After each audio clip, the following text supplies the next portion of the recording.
Joining me now is Arkansas Senator Tom Cotton, who sits on the Armed Services Committee.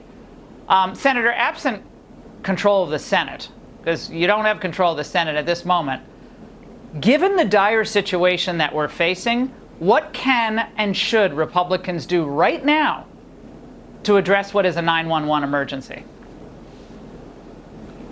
Well, Laura, we hope to win back control this fall so we can begin to get to the bottom of a lot of what's been happening in this Pentagon, whether it's the foolish and wasted witch hunt looking for so-called extremists or some of the challenges that you outline in our recruiting. But I've taken steps already. Earlier in this Congress, I demanded that all officers being promoted to the general ranks answer a series of simple questions, like do they believe the Constitution and the Declaration is racist, or do they believe that skin color should be a primary consideration for promotion in the military? And I said if they get it wrong, I'm not going to waive their nomination through. And I've got a lot of feedback from the officer corps that is filtered down, and the message is being sent that they should not be engaged in those kind of politically charged issues, that we need a professional officer corps that does not get engaged in politics in any way and that is focused on the military's sole mission, which is fighting and winning our nation's wars. So right now, unless you guys have the Senate, you have the majority in the Senate, there's nothing. I mean, you've written the letter, you've asked them the questions, but there's nothing else you guys can do? Because last time I checked, every Republican is voting for this massive increase in military spending, given all the things that we're seeing out there in the Pentagon. Well, no, Laura, there's more that we can do as well. In addition to the oversight hearings that we always have, that we can push our senior military leaders on these questions, there is, as you point out, the annual defense bill. I voted against that this year in committee, just like I voted against it last year in committee, because it had so much of this left-wing social engineering.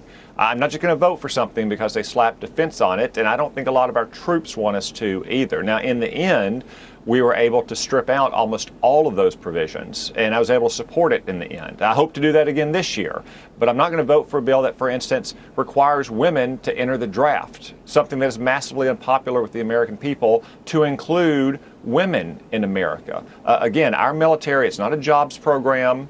It's not designed to engage in social engineering. It's designed to fight and win our nation's wars. And as you outlined at the beginning, we face a recruiting crisis as bad as it's been since Vietnam. That's not because there's a strong economy. We've had strong economies before. It's because so many kids who might join the Army or the Marine Corps, or the Navy, the Air Force, see some of these controversies. They hear about it from people on active duty, and they decide that maybe they don't want to do it right now. I mean, kids who are thinking about joining our military, they want to learn how to kill bad guys. They don't want to learn how to use the right pronouns. Right, and to that point, Senator, here's the Air Force Chief of Staff today detailing one of their so-called top priorities. Watch. The one thing about George Floyd's death, as tragic as it has been, is open up our nation to conversation. The key part is not that we talk about it, it's the things that we're doing to work diversity and inclusion. We got to resource it. We got to put money behind it if it requires money. We got to put personnel behind it. We've got to have leadership involvement, and we've been doing that. Senator, climate change? Really? Yeah, these are not the priorities of an 18-year-old that wants to join our military. Our military is already one of the most diverse. We're paying for this. But our military is already one of the most diverse institutions in America. When I served on active duty, we had blacks, we had Latinos, Asians, whites. What mattered to us was not the color of our skin. It was the red, white, and blue that we all wore on our shoulder.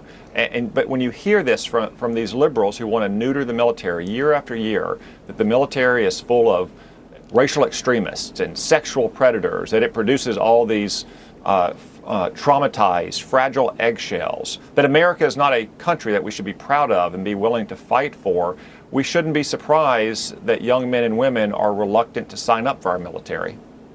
The CIA director referenced the issue of the climate. Watch.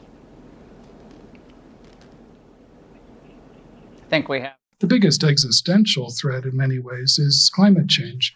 So it is our responsibility to help policymakers in the U.S. government understand the consequences of climate change. We created, as part of a new mission center, a unit that's focused on these issues. We've expanded its staff. So This is what our CIA is pushing. The Air Force is pushing the diversity, equity, inclusion agenda.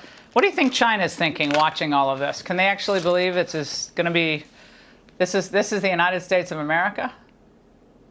Well, China's probably laughing that a major political party and its chief enemy, the Democratic Party, wants to hamstring oil and gas production, in which we're the world's leader. And they want to empower so-called green energy technology, which China is the world leader of. That would be their national strategy.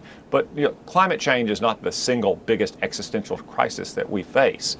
The biggest existential crisis we face is that China wants to replace us as a world superpower, and they are rapidly building out their nuclear forces that may one day overmatch our nuclear forces. That's a real existential crisis. Well, Senator, I hope we certainly get to the bottom of this recruitment crisis in the military. This, from the vaccine mandate to the wokeness to, I mean, this is all we should be talking about. And I appreciate your pressing them on all these issues. Thank you.